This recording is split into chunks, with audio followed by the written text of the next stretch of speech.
इस शख्स की पुलिस के साथ ऐसी जाती दुश्मनी थी कि ये जहां पर भी पुलिस की गाड़ी देखता तो उन पर फायरिंग शुरू कर देता। ये शख्स जुराइम की दुनिया का बेताज बादशाह कहलाया जाता था। दोस्तों, सज्जाद उर्फ हाजी सिम्मा पिंडी बटिया का रहने वाला था। सिम्मा राजपूतों की एक गोद है और इस शख्स के वालिदैन को मुखालिफिन ने कत्ल कर दिया था। ये अपने वालिदैन के कत्ल का बदला लेना चाहता था, लेकिन इसके मुखालिफिन बहुत पैसे वाले और ताकतवर लोग थे। हाजी सिम्मा इन लोगों की मुखालफत अकेले नहीं कर सकता था, जिसकी वजह से इसने एक गैंग बनाया। इसकी गैंग में मुजफ्फर नामी एक मशहूर इश्तिहारी भी शामिल हो चुका था। हाजी सिम्मा ने एक मरतबा अपने मुखालिफिन को कत्ल करने की कोशिश की, लेकिन ये नाकाम हो गया। कई दफा अपने मुखालिफिन पर कतलाना हमले करने के बावजूद भी ये हमेशा ही नाकाम होता रहा, जिसके बाद इस गैंग ने चोरी, डकैती और इस तरह की कई वारदातें करना शुरू कर दी। हाजी सिम्मा का नाम पिंडी बटिया और पूरे इलाके में खौफ और दहशत की इलामत बन चुका था। कुछ अरसे के बाद इसके गैंग में मौजूद मुजफ्फर नामी इश्तिहारी से इसके मामलात कुछ बिगड़ गए। बात बढ़ी, लड़ाई झगड़ा हुआ और हाजी सिम्मा ने मुजफ्फर नामी इश्तिहारी को कत्ल कर डाला। इसके बाद ये शख्स इश्तिहारी हो गया और अब इसने वारदातें मजीद बढ़ाना शुरू कर दी। हाजी सिम्मा ने अगवा, बराए तावान और बत्ता वसूली जैसे जुराइम करना भी शुरू कर दिए।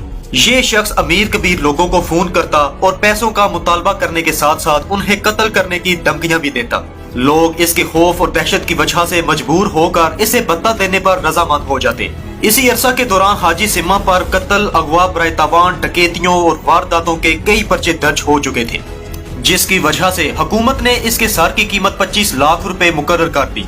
जबकि पुलिस को हाजी सिम्मा के साथ साथ इसके भाई भी मतलूब थे।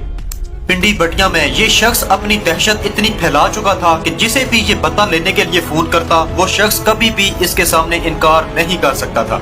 ये हुई वारदातों के पेश नजर पुलिस हमेशा ही इसके ताक़ुब में रहती। एक दफा पिंडी बटिया के ही एक इलाके में पुलिस ने इसे घेर लिया।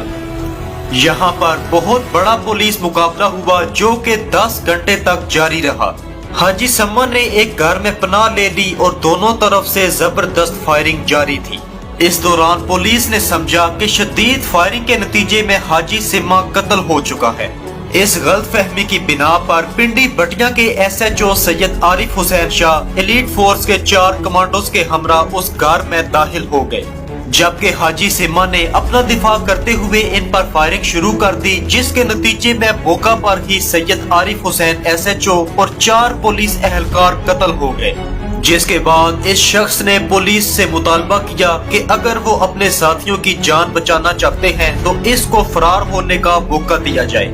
पुलिस को अपने नौजवानों की जान ज्यादा अजीज थी, जिसकी वजह से उन्होंने हाजी सिम्मा को वहां से भागने का मौका दिया। ये शख्स अपने दीगर साथियों के हमरा वहां से फरार होने में कामयाब हो गया। इस सारे वाक़े का मीडिया में बहुत ज्यादा चर्चा हुआ, जिसकी वजह से पुलिस की काफी बदनामी हुई।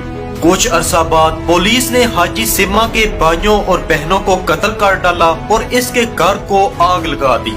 इस वाक़या के बाद हाजी सिम्मा के अंदर बदले की आग भड़क रही थी और इसने ऐलान किया कि जो पुलिस एहलकार इसके भाइयों बहनों के कत्ल में मुलविस है, मैं उनसे बदला जरूर लूंगा।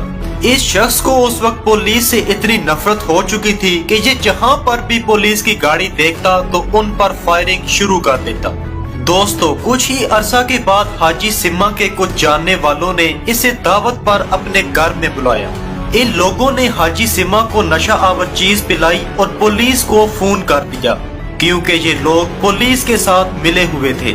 इत्तला मिलते ही पुलिस मौका पर पहुंच चुकी थी और हाजी सिम्मा को वहीं पर कत्ल कर दिया गया। प्यारे दोस्तों, आज की क्राइम स्टोरी के बारे में अपनी राय का इजहार कमेंट्स बॉक्स में जरूर कीजिएगा। दोस्तों, गुजरांवाला से ताल्लुक रखने वाले गुज्जर बिरादरी के 2 भाई, जिन्होंने पहले हमले में 2 DSP और दूसरे हमले में DPO सियालकोट को कत्ल कर डाला।